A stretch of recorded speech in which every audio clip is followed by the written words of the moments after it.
네, 광주 서구 서창동에선 지난해부터 지역의 역사와 문화를 바탕으로 한 관광지 조성 사업이 진행되고 있습니다. 하지만 해당 사업은 잘못된 부지 선정으로 시작조차 하지 못하고 있고 사업 계획 수립 과정에 연구 용역도 진행되지 않아서 전문성마저 떨어져 답보 상태에 놓였습니다. 조희성 기자가 취재했습니다.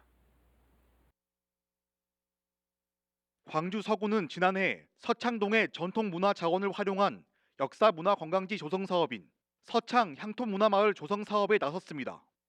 서구에 따르면 해당 사업은 30억 원의 사업비로 운영되며 서창 한옥문화관과 전통 한옥마을의 오래된 시설을 고치고 역사가 살아 숨쉬는 산책길을 만드는 등 서창 지역의 전통문화관광 기반을 마련하는 방식입니다.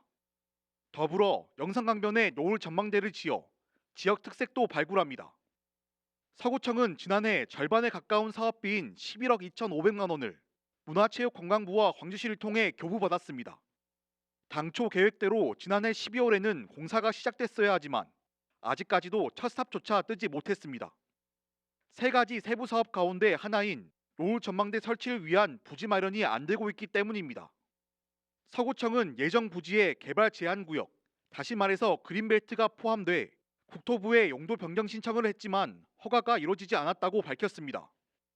게다가 광주시의 Y벨트 사업 가운데 영산강 조망시설을 서창동에 설치한다는 세부 내용이 들어가면서 사업 내용마저 겹칠 위기에 놓였습니다. 솔직히 이게 노을 전망대 건립 사업 이게 지금 가장 큰 논란이 돼 있어서 지금 용역도 발주를 못하고 있는 상황이거든요. 근데 지금 앞으로 광주 Y 프로젝트 관련해서 유시에서도 이와 관련 비슷한 뭐 노을 전망대 뭐 이런 사업도 구상하고 있어서 해당 사업은 계획 단계부터 삐걱대고 있었습니다. 사업 계획을 수립할 때 연구 용역을 거치지 않은 사실이 확인돼 계획 수립 과정의 전문성이 도마 위에 오른 겁니다. 저도 이거 사업을 신청하려고 용역을 한 건 아니에요. 뭐 저희가 뭐 전망대나 뭐 이런 내용들이 당초 했던 다른 용역 내용이 포함되어 있긴 하지만 이 사업을 하려고 한 용역은 따로 없었죠. 이렇게 답보 상태에 빠진 사업. 서창 지역민들은 주민 의견 수렴에 소홀했던 것도 문제라고 말합니다. 지난해 몇 차례의 주민 설명회가 진행됐지만 결과적으로 수립된 계획에는 주민들의 의견이 담기지 않았다는 입장입니다. 설명서 할 때 책자랑 만들어서 교수님이랑 와서 계속 했어요. 여러 번. 그랬는데 그것과는 달리 이제 그것은 나부자인데 불고 처음에 말한 것과 지금 말한 것과 아주 틀리죠. 반대죠. 그렇기 때문에 그것이 불만입니다.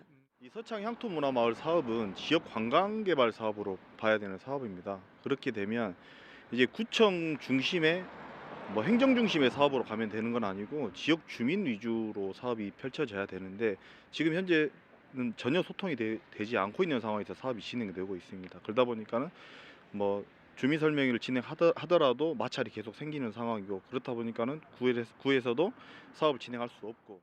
현재 광주 서구는 지역민들의 반발과 노을 전망대 부지 선정의 어려움으로 사업 추진에 난항을 겪고 있습니다. 이런 상황에 서구청은 서창 향토 문화마을 조성 사업의 계획 자체를 전면 재검토하는 방식까지 고려하고 있어 사업이 시작되기까지는 적지 않은 시간이 더 걸릴 것으로 보입니다. CNB 뉴스 조희성입니다.